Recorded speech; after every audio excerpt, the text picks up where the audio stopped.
Bem-vindos a mais uma entrevista mensal da Apifarma. Desta vez estamos nos jardins da Ordem dos Nutricionistas para falarmos sobre literacia em saúde, desta vez com a bastonária da Ordem dos Nutricionistas, Alexandra Bento. Muito obrigada por ter aceitado o nosso convite. Antes de mais, o gosto é meu. Antes de mais, lhe pergunto, falar sobre literacia em saúde é falar sobre o conhecimento que as pessoas têm sobre a saúde para depois tomarem melhores decisões nos seus cuidados de saúde. Quando falamos em literacia em saúde, falamos em quê, mais concretamente na área da nutrição? Porque é que é tão importante? Sim, a literacia em saúde é mesmo o que a Ana acabou de dizer, é imensamente importante para a nossa saúde, mas é mais do que conhecimento daquilo que devemos fazer para gozar de um melhor estado de saúde e para também tratarmos melhor a nossa doença. É um conjunto de instrumentos, de capacidades que nós temos que ter, por um lado, para termos capacidade de aceder à informação, isso é muito importante, nós termos informação e termos capacidade de aceder à informação. Depois, por outro lado, eu tenho que aceder, mas tenho que a compreender, porque de nada me vale eu ter dispositivos muito fortes e muito robustos com muita informação, eu conseguir chegar a ela, mas depois não a compreender. Ou, por outro lado, eu até tenho esta informação, navego muito, nomeadamente nas redes, que hoje em dia é cada vez mais comum nós navegarmos nas redes sociais para obtermos a informação. Eu obtenho, até compreendo aquilo que leio ou que ouço, mas por outro lado eu não consigo descortinar entre uma fonte de informação que é forte, que é fidedigna, que há veracidade naquela informação em saúde e, portanto, eu não conseguindo descortinar, não consigo saber se aquilo é para eu seguir ou não seguir. E, portanto, hoje em dia nós sabemos que este é um problema que temos, a desinformação no campo da saúde e no campo da alimentação, o que dificulta depois a nossa tomada de decisão. E depois é isto mesmo, é chegar ao fim, ter todos estes dispositivos, não é? Acesso à informação, eu compreender, eu saber que tenho uma fonte de informação que é credível, eu sei o que preciso para ter boa saúde e depois tenho que ter a vontade, a motivação, tenho que o fazer, é a ação. Portanto, é aqui a relação entre tudo isto à volta do conhecimento e da compreensão e depois esta vontade para poder ter comportamentos que sejam saudáveis. E, portanto, quando nós estamos a falar em literacia, em saúde, dizemos o mesmo em relação à literacia em termos alimentares e nutricionais, porque segue exatamente o mesmo racional, não é, daquilo que são os preceitos para a literacia em saúde. Falou desta questão muito importante, que é a questão das redes sociais. Hoje em dia vincula-se muita informação através das redes sociais, nomeadamente e especificamente no caso da alimentação. Como é que se combate esta desinformação? Que papel têm as entidades de saúde neste informar e neste levar as pessoas a consumir a verdadeira informação? Toca num ponto essencial. Nós vivemos numa sociedade de informação em que cada vez mais há acesso a essa informação, mas como estávamos a dizer, nem sempre uma informação que é rigorosa, que é credível, que é veiculada pelas fontes necessárias. E, portanto, desde logo é preciso nós capacitarmos o cidadão para aquilo que são as fontes robustas de informação, desde logo as autoridades de saúde. Mas aí as próprias autoridades de saúde têm que fazer um trabalho forte, um trabalho em rede, articulando com as diversas instituições que também têm competência na área da informação e, portanto, nós podemos logo dizer o que é que são fontes de informação que sejam credíveis e passar isto o mais possível para a população, para aquele que é o consumidor final desta comunicação. E, portanto, desde logo nós sabemos que temos as grandes autoridades, quer internacionais, quer nacionais, a Organização Mundial de Saúde, a Direção-Geral de Saúde, e estes não só são fontes de informação credível, como têm também a obrigação de passar esta informação que é credível de uma maneira que seja facilmente compreendida. E isto é a mágica da comunicação. E eu estou a falar com uma profissional de comunicação e percebe esta mágica da comunicação. E é importante que os próprios profissionais de saúde e as autoridades de saúde também percebam isto mesmo, que os instrumentos de comunicação têm que ser colocados ao serviço da comunicação em saúde, que é o mesmo que nós dizermos, envolvermos as autoridades, envolvermos as diversas instituições na área da saúde, e aqui nos excluo obviamente a ordem dos nutricionistas, a envolver todos os profissionais de saúde, médicos, enfermeiros, nutricionistas, psicólogos, farmacêuticos, portanto todos os profissionais de saúde, mas não se esgota na área da saúde, porque quando nós temos a pretensão de que a comunicação em saúde se esgota nos profissionais de saúde, então certamente estamos a falhar. Temos que chamar outros para esta causa da comunicação em saúde, desde logo quem sabe comunicar em saúde e quem sabe comunicar como aos profissionais da comunicação. Eu colocava aqui uma nota muito importante para a questão dos profissionais de saúde e para os próprios profissionais de saúde cada vez terem que ter mais noção de que têm que ter conhecimentos em termos de comunicação em saúde. Hoje em dia, as escolas de saúde cada vez mais têm disciplinas na área da comunicação em saúde, nomeadamente as escolas de nutrição, que percebemos que os nutricionistas têm que ser profissionais muito robustos em termos da passagem da informação e, portanto, têm disciplinas, cadeiras na área da comunicação em saúde, porque se o profissional de saúde não tem também as ferramentas necessárias para uma passagem correta da informação, porque, deixe-me dizer-lhe uma coisa, todos nós sabemos que a informação científica, portanto, tudo o que é o conhecimento científico é denso, é pesado, até mesmo o próprio jargão da saúde é às vezes linguagem que não é compreensível. Tem que ser desmistificado também, sem não é? dúvida, não é? Portanto, temos que passar a informação que é robusta, que é forte, para uma informação que seja simples sem ser simplista. E isso foi simples de ver na pandemia, que de repente todos nós nos tornamos agentes de saúde pública. Foi um momento importantíssimo em termos de comunicação. Não quer dizer que tudo se tenha feito de uma forma exemplar em termos de comunicação, mas vivemos pelo menos 2 anos intensos em que tivemos que perceber que ou de facto nós utilizávamos corretamente as ferramentas em termos de comunicação em saúde, ou então nós não íamos conseguir combater esta pandemia. Portanto, há aqui um conjunto de lições que nós temos que ter capacidade de trabalhar e desde logo, se calhar, e voltando ao tema da nossa conversa, aquilo que nós temos que ter mesmo capacidade é de aumentar a literacia da nossa população em matérias que são fundamentais, como é o caso da saúde e como é o caso da alimentação e da nutrição. Porque... Mas falava há pouco desta questão da pandemia, não é? As pessoas isolaram-se em casa, tiveram acesso a muita informação, nomeadamente através dos órgãos de comunicação social, mas daquele que é o seu entendimento, a pandemia ajudou ou não ajudou a literacia em saúde?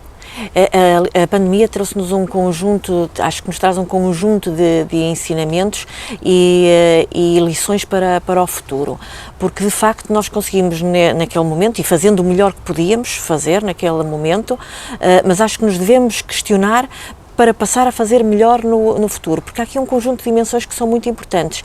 Desde logo nós percebermos a importância da comunicação em saúde, percebermos a importância da comunicação do risco, nós percebermos a importância da comunicação de situações de catástrofe e de emergência, percebermos a importância da informação e da desinformação e da contra-informação, que são questões que nós temos que saber lidar com elas, sabermos a importância da comunicação e da informação digital. Nós vivemos num mundo digital e, portanto, a transformação digital está aí, está na ordem do dia e na área da saúde também, e, portanto, temos que ter também esta noção, mas claramente acho que a peça basilar é nós percebermos que temos que aumentar a literacia em saúde da nossa população e, desde logo, progredir naquilo que tem vindo a ser feito nas últimas décadas, que é aumentar aquilo que é a formação académica das pessoas, a escolaridade da nossa população. Porque há aqui uma relação muito direta, como sabemos,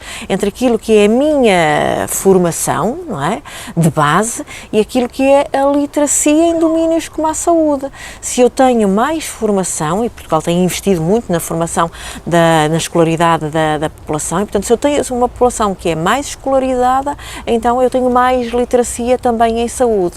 E, portanto, continuar esta aposta forte e continuar uma aposta forte nas matérias temáticas da literacia em saúde. Portanto, dar mais acesso à informação, permitir mais acesso à informação, e um acesso facilitado à informação claramente tem que ser com os instrumentos do momento. Portanto, a era digital ajuda-nos muito neste sentido. Ter a capacidade de formar a população, para a população ter a capacidade de compreender melhor a informação que tem ao seu dispor, mas disponibilizá-la, porque se nós não a disponibilizamos com estas tais fontes que são credíveis, a população vai procurar a informação em outras fontes que tem ao seu dispor. E depois, por outro lado, é preciso nós termos muitas ações de motivação da população, porque senão nós podemos ter aqui um paradigma em que temos imensa informação a circular. Veja-se no caso da alimentação, nós termos uma Direção-Geral de Saúde, através de um Programa Nacional para a Promoção da Alimentação Saudável, que trabalha muita informação, que portanto acaba por veicular informação que é robusta, que tenta que seja simples, que tenta que seja adequada aos momentos em concreto, mas depois a população pode não ter a capacidade de descortinar e nem vontade para a mudança no seu dia-a-dia alimentar, no caso da alimentação. E temos também um dado muito importante, que é a população com menos literacia em saúde é a população mais idosa, com menos escolaridade e também com problemas crónicos. Como é que se chega, falamos aqui desta questão das redes sociais, de que a informação é muito mais vinculada hoje através da internet, não é? Mas como é que se chega a esta população mais idosa? Pois é uma equação que é difícil, porque de facto é mesmo como está a dizer, não é? A população que é menos escolarizada, que tem mais dificuldades, nomeadamente na literacia digital, não é? Nós vimos na era Covid que tudo ou quase tudo se passava em termos digitais e, portanto, a nossa população mais idosa tinha dificuldades até mesmo em retirar um certificado e, portanto, socorria-se dos filhos, dos netos, para o efeito e também dos profissionais de saúde. Portanto, é uma realidade mais complicada e até porque adensa o conjunto de doenças, não é? E comorbilidades nesta população mais adulta. E, portanto, temos que ter programas diretamente vocacionados para eles. Coisas estruturais, mas outras que podem ser, nomeadamente, mais simples. Coisas mais simples, se nós temos a população idosa que está institucionalizada ou está parte do seu dia em centros de dia, por que não nós trabalharmos estes locais onde eles estão? Porque os settings, os sítios onde a população está, são locais importantes para nós trabalharmos. Ora, se trabalharmos as questões da literacia, dos comportamentos das crianças nas escolas, nós trabalhamos as questões da literacia e dos comportamentos da população mais idosa nos sítios onde eles estão. Se estão nos lares, será nos lares, se estão nos centros de dia, será nos centros de dia, se estão nas suas casas e têm os cuidadores, trabalhamos os cuidadores, ainda que sejam os cuidadores informais, trabalhamos os cuidadores informais, trabalhamos também os locais onde essa população vai para tratar as suas doenças, como é o caso dos centros de saúde. Por que não densificar passagem de informação nos televisores que estão nos centros de saúde? Portanto, é um momento em que estamos à espera, em que o idoso estará à espera e toda a população que está no centro de saúde está à espera, porque não passar informações que sejam simples, que sejam robustas e que sejam enfocadas. Portanto, é preciso claramente nós olharmos para a literacia em saúde e para a literacia alimentar e nutricional como uma das estratégias importantes para termos mais e melhor saúde. Não se tem feito nada? Tem-se feito, eu diria que tem-se feito muito, mas é preciso fazer mais, porque se nós temos alguns dados que nos demonstram o nível de literacia em saúde da nossa população, que nos dizem que cerca de 30% da nossa população tem dificuldades em termos de literacia em saúde, então devemos nos inquietar, que é dizermos que 1 em cada 3 tem dificuldades em descortinar aquilo que é importante para si, naquilo que são as grandes mensagens para a ação em termos de saúde. Portanto, é preciso fazer mais e melhor. Estava-lhe a dizer que se tem feito muito, há nomeadamente programas vocacionados para a literacia em saúde, mas é preciso fazer mais. No caso da alimentação, nós não temos, no fundo, nenhum estudo forte, robusto, que nos diga qual é a literacia alimentar e nutricional, como é que está a nossa população em termos de literacia alimentar e nutricional. Mas temos alguns dados indiretos que nos permitem ver que o cenário é semelhante no que diz respeito à literacia em saúde.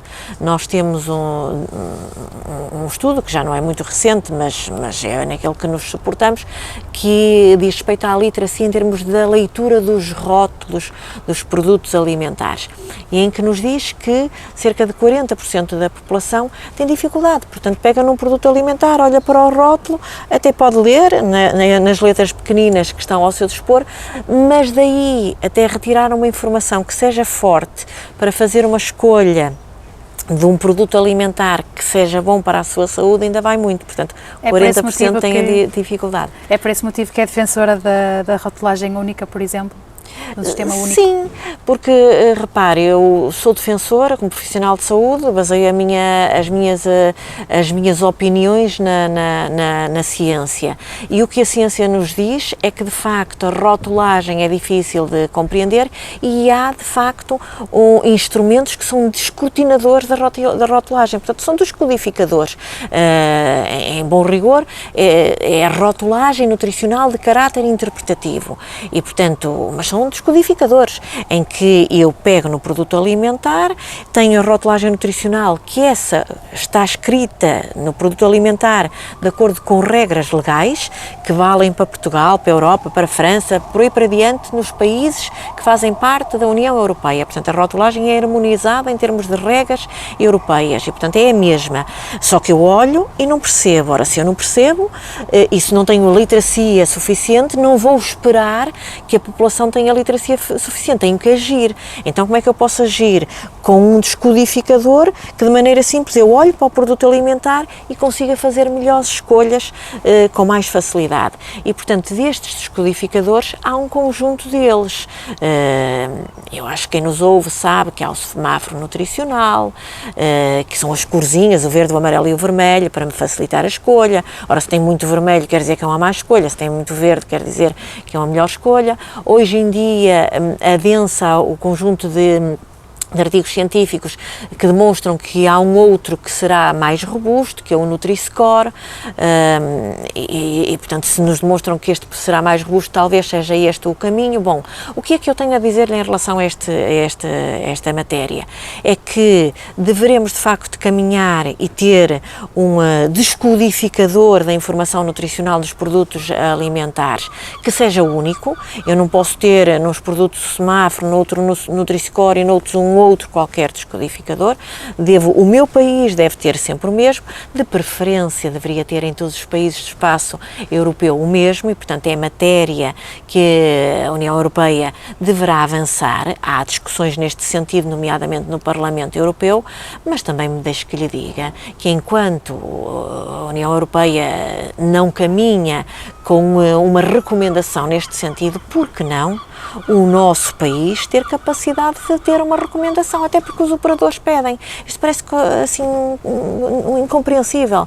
Como é que os operadores pedem? A indústria alimentar pede, a distribuição pede, já utiliza, mas digam-nos lá qual é que deveremos utilizar para utilizarmos todos o mesmo e, de facto, nesse sentido, eu diria que o nosso Estado, o nosso país, o nosso Governo não tem andado bem, tem demorado muito a tomar uma decisão e é a decisão que é necessária porque no final do dia com passos simples, são passos importantes para o consumidor ter melhores escolhas. E quando um consumidor tem melhores escolhas, no caso presente, melhores escolhas alimentares, são melhores escolhas para a sua saúde, ganhamos todos, não é? Ganha o próprio e ganhamos todos nós como país se tivermos uma população que é mais saudável.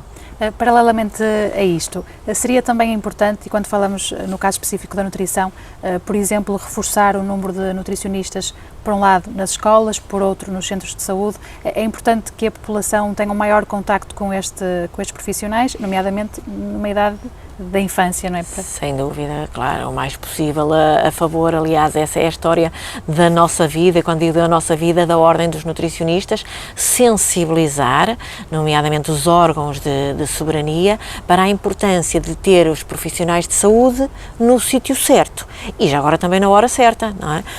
E no caso presente dos nutricionistas no sítio certo. E, portanto, há um conjunto de locais onde o nutricionista pode e deve exercer a sua atividade profissional excepcional, mas há alguns que são de imensa emergência para aquilo que é a melhoria da saúde da população. E tocou dois locais que eu acho que são fundamentais. Ter nutricionistas em número suficiente, em número adequado nos centros de saúde é uma urgência, ter nutricionistas em número suficiente e adequado nas escolas igualmente, porque são locais em que nós trabalhamos a promoção da saúde. No centro de saúde também se trata a doença e o nutricionista também trata a doença, mas trata essencialmente nos hospitais e, portanto, se é necessário robustecer o número de nutricionistas nos hospitais, é verdade que é necessário. É necessário robustecer o número de nutricionistas nos lares, é necessário, nos infantários também, com certeza, num conjunto de locais, nas empresas de restauração coletiva, na indústria alimentar,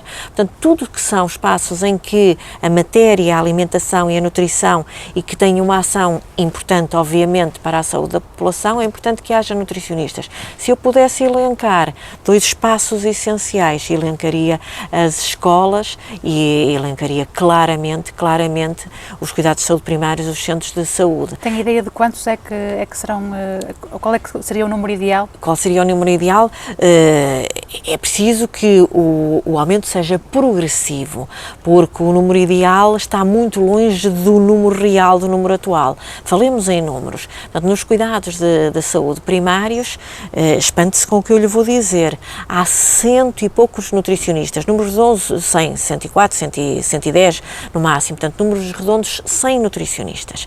Portanto, espante-se quem nos ouve. Estão a ser colocados neste momento 40 nutricionistas de um concurso que vem de 2018. A Ordem dos Nutricionistas diz que é necessário haver um nutricionista para cada 12.000 habitantes. Portanto, feitas as contas, anda na ordem dos 900 nutricionistas. Portanto, faça-se as contas daquilo que é necessário incrementar. E, portanto, o que nós advogamos é que deve haver um aumento constante, não é? Com concursos que sejam abertos anualmente. O último é de 2018, portanto, veja-se, não há uma aposta séria nesta matéria, há que o dizer com frontalidade. No caso das escolas, está neste momento a decorrer um concurso para 9 nutricionistas, também espante-se, não há nutricionistas nas escolas, há por via indireta, que também é importante esta via indireta, daqueles que trabalham o espaço escola, que são desde logo as autarquias, porque há competências das autarquias em matéria de alimentação, há por via das empresas de restauração coletiva, que são as que servem a alimentação nas escolas, e por via dos centros de saúde, porque há programas de educação para a saúde que são feitos entre a escola e o centro de saúde. Mas claro está, se eles no centro de saúde são insuficientes, não é? Como é que estes insuficientes que estão nos centros de saúde, não é? Estes nutricionistas podem ir auxiliar as escolas. E deixe-me já agora dizer que em matéria de autarquias, nós vemos com muita satisfação o crescimento que tem havido na presença de nutricionistas nas autarquias. Nós tínhamos um estudo de, salvo erro, 2010, que nos dizia que 10% das autarquias tinha nutricionista, portanto, muito poucas, não é?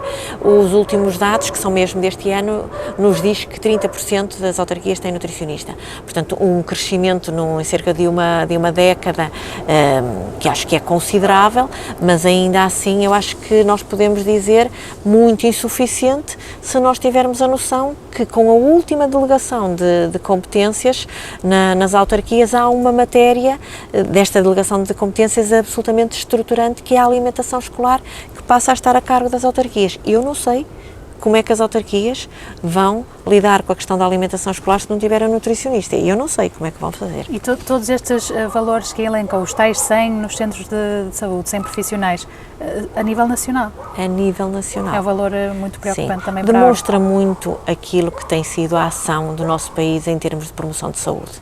Demonstra muito. Na pandemia viu-se isso mesmo, que aquilo que é prevenção, aquilo que é saúde pública, não é? As questões da saúde pública, a promoção da saúde, são parentes pobres em termos daquilo que é saúde no seu tempo, no seu todo. Portanto, nós temos feito uma grande aposta nos dispositivos de tratamento, que são meritórios e é necessário, e não se pode descontinuar essa grande aposta que se tem feito. Mas é preciso claramente apostarmos em termos de promoção da saúde. Nós estamos muito mal comparados com aquilo que é a média da OCDE em termos de promoção de saúde. Envergonha-nos quando nós vamos ver os dados da OCDE e nos vamos comparar com a média da OCDE, estamos muito, muito mal. Nós gastamos muito pouco em termos de promoção da saúde e há algumas questões que quase que magoam. Vou-lhe dar um exemplo, porque o nosso tempo também acredito que seja escasso para a nossa conversa. Falemos da taxação do açúcar nos refrigerantes, uma medida extraordinária em termos de políticas de saúde, em concreto de política de alimentação e nutrição. Portanto, nosso país andou muito bem e até reza em termos internacionais nesta grande medida. A verba que é arrecadada, que não é pouco, o que nos diz a evidência é que estas medidas económicas, que podem ser levadas a efeito e devem ser levadas a efeito, mas as verbas que se arrecada devem ser utilizadas em causa diretamente relacionada. O que é que isto quer dizer? Arrecado o dinheiro, taxo o açúcar do refrigerante e aquele valor que o nosso Estado arrecada, o nosso Governo deve aplicá-lo em causa diretamente relacionada. Qual é a causa diretamente relacionada? É a promoção da alimentação saudável. Se o nosso tema é a literacia em saúde e a literacia nutricional, então está aqui uma boa mensagem para os senhores governantes.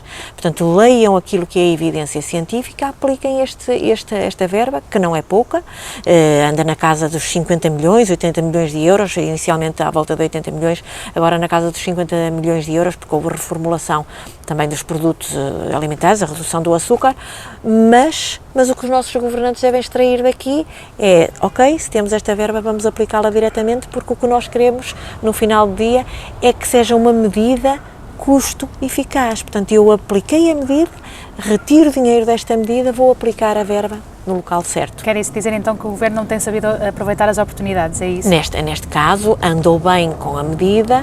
E eu diria sinal verde, já que estamos em sinal verde para a medida, que foi uma medida muito bem desenhada e depois teve reformulação, fantástico, mas cartão amarelo, não diria vermelho, mas cartão amarelo para a aplicação da verba que está a ser aplicada no Serviço Nacional de Saúde, é isso que está explicitado, a aplicação no Serviço Nacional de Saúde, mas nós não sabemos para quê.